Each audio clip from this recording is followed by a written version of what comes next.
The vacuum is no longer pulling the power cord as used to be. We have this filter, which is pretty dirty. They're going to be changed. So you need only to open this to change this filter and to actually have access to under this area, so you can pop that thing off to access the other two screws.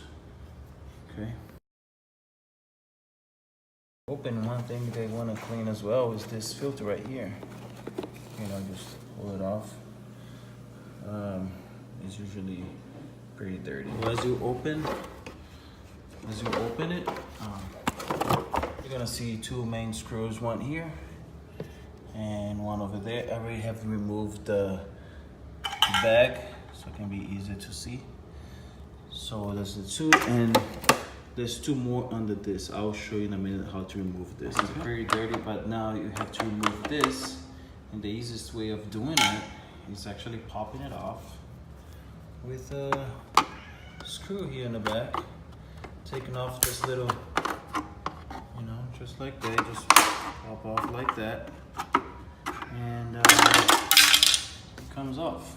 So that's what you're looking at. This is holding them, you know, so just lift a little bit, and then you're gonna see one is screwed down here and another one down there. Those are the last two.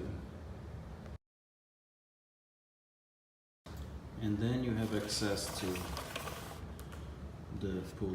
Actually, I put some WD-40 here in this area, and also I took off a little screw that was, let me see if I can show you right here, and I put WD-40 in there as well.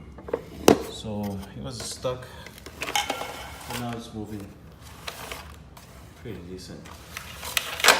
This is the end of the cord, and it's still very powerful.